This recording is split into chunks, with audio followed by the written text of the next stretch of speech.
ሰላም ሰላም እንዴት ናችሁ ጋይስ? ሁሉ ሰላም አለን ይመስገን። እስቲ ዛሬ እንግዲህ ፈጠን ያለች ቀለል ያለች ቆንጆዬ ቁርስ ነው የምናዘጋጀው። ቁርሳችንን ለማዘጋጀት ደግሞ 2 እንቁላል ተጠቅሜያለሁ። ትንሽ ጨው አደርጋለሁ። ትንሽዬ ቫኒላ፣ ቀረፋ፣ የተፈጨ ቀረፋ እንዲሁም ደግሞ ወተት አድርገን በደንብ እናቀላቅለዋለን። በደንብ እስኪዋሃድልን ድረስ እናቀላቅላለን። እሱ ደግሞ እስኪቀላቀልልን ድረስ መጥበሻችንን እናዘጋጃለን፣ እናገላለን። ዳቦአችንንም እንደዛው።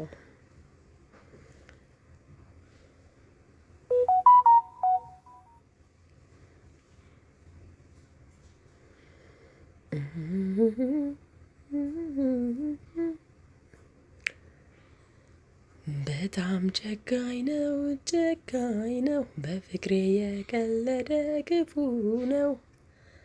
በጣም ጨካኝ ነው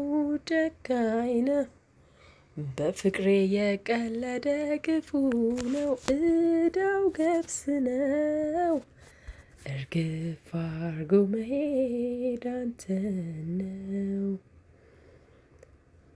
በጣም ጨካኝ ነው በፍቅሬ የቀለደ ክፉ ነው። በጣም ጨካኝ ነው በፍቅሬ የቀለደ።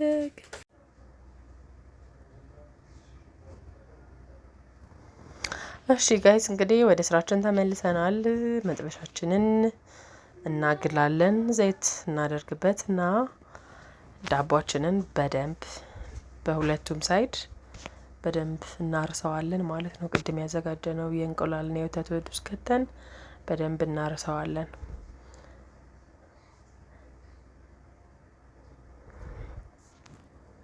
ከዛም በመቀጠል የራሰውን ዳቦ እያወጣን መጥበሻችን ላይ እያደረግን በደንብ እያገላበጥን በደንብ ከለሩ ብራውን እስኪሆን ድረስ እናበስላለን።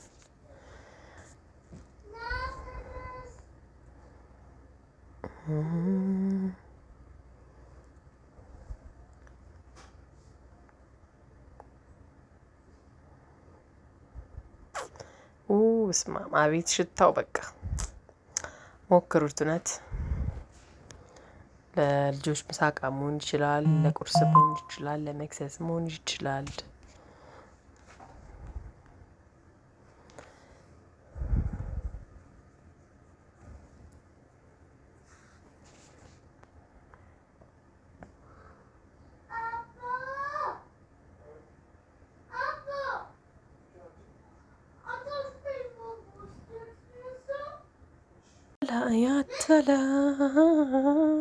ያተለያየዋለው ካሳቧ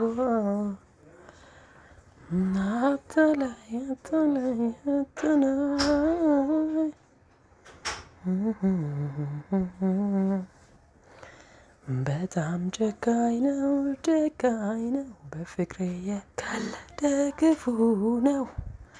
በጣም ጨካኝ ነው።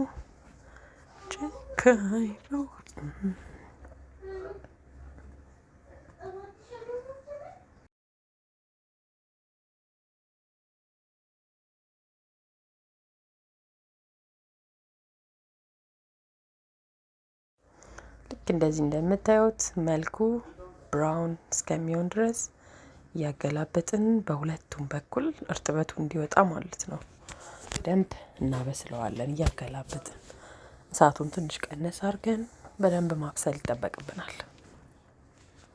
ምክንያቱም በጣም የሚጣፍጠው እንደዚህ ከለሩ ብራውን ሲሆን ነው።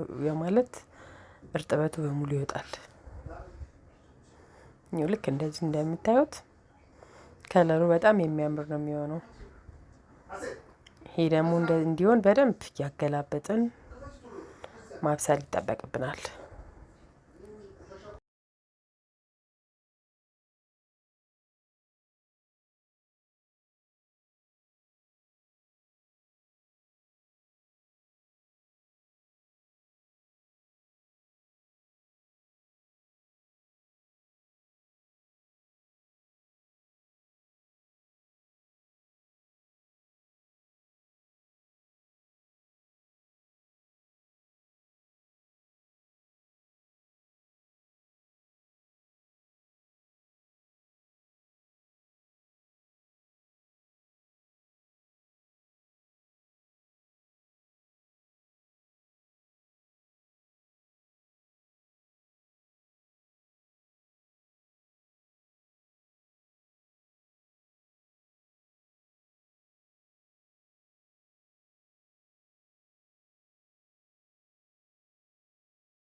ያው በመሀል እንግዲህ እንጠፋለን፣ ያው ሌላ ስራ ስለሚኖረን።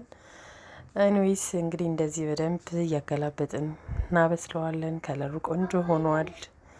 ሽታው ደግሞ አይነገርም። እንግዲህ ስሩና ይሽተታችሁም ብሉት ነው ምለው። በቃ እንደዚህ አሪፍ አድርገን እያገላበጥን በደንብ ማብሰል ይጠበቅብናል።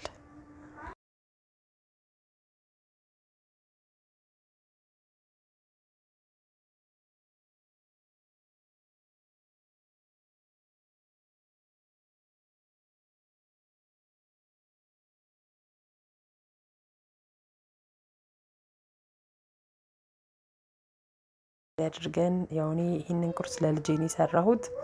ስለዚህ ሳይዱ ላይ ሙዝ አድርጌላታለሁ፣ ቸኮሌት አፍስሼላታለሁ፣ ቸኮሌት ሲራፕ። በቃ በጣም ሀሪፍ ቁርስ፣ ስፔሻሊ ልጆች በጣም ወደው የሚበሉት ምግብ ነው። ሞክሩት። ቴንኪዩ። በሌላ ቪዲዮ እስከምንገናኝ ባይ